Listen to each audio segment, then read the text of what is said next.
Last night I dreamed of peace by Thuy Tram. The Vietnam War may be fairly regarded as one of the most inhumane wars in which both parties subjected each other to massacres, bombings, and mass annihilation. The strength, independence, and pride of the Vietnamese turned into the weakness of Americans. The poor and undeveloped nation managed to maintain its independence from all conquerors and fought relentlessly for its right to live on its own. The majority of Americans and Vietnamese remember the fatalities of the Vietnam War with horror and anguish. Therefore, the consideration of the war from an alternative viewpoint, the angle of a young Vietnamese doctor, can offer an unexpected perspective on the Vietnam War, its reasons, and its consequences. Many lessons can be learned from the diary of Thuy Tram. Last night I dreamed of peace. It was written by the young, 23-year-old woman, who went to the front for the sake of her nation's liberation, and who grew up very quickly, seeing violence and deaths, helping wounded soldiers every day, and struggling to retain her optimism and hopes. The most striking lesson coming from the book is that war can also be the place for romance, naivety, and optimism. Dr. Tram was not a light-minded girl, she was a mature woman saving lives every day. However, at the same time, she managed to see the beauty of nature and saw good sides in all people around her.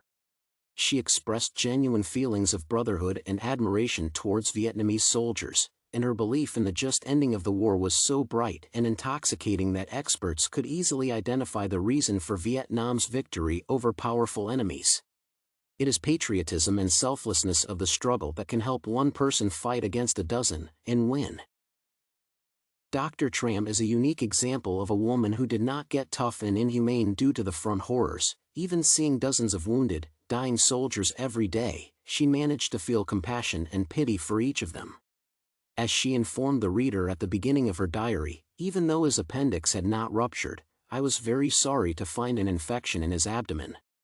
Dr. Tram was the daughter of her nation, and she perceived herself as the natural element of the ecosystem called Vietnam. Thus, she felt no boundaries between herself and the soldiers and felt sister-like feelings toward them. In the fragment when the hospital members saw soldiers off, Thuy Tram noted, "Be on your way, brothers. I'll see you again one day in our beloved North." A bit later, she described her pity about the wounded soldier with genuine care of a mother or a sister. "Oh, you young, brave wounded soldier, my love for you is as vast as it is deep. It's a physician's compassion for her patient, it's a sister's love for her sick brother, and in admiration, it is a love special beyond others." As one can see from the notes of Dr. Tram, she did not focus on hatred toward her enemies but rather emphasized the love of all Vietnamese towards one another that united them, and made them a strong military opponent.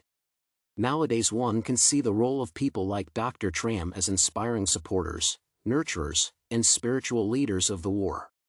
However, it is the love towards the native region, and the familiarity with the jungles and tropical forests, in which the Vietnamese conducted their most successful partisan activities that finally contributed to their victory, that helped the Vietnamese to stand their ground and not to subdue to the American expansionism attempts.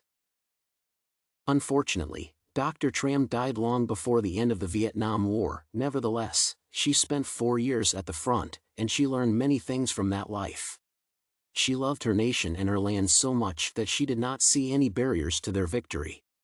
This joint spirit can save many nations. The dilution of state values starts from neglect towards one's own culture, which makes the state weak and attractive to neighbors in terms of conquest and subordination. Nevertheless, in case the country is unified and strong, it can defeat even a stronger and more powerful enemy, which is the inspiring social morale.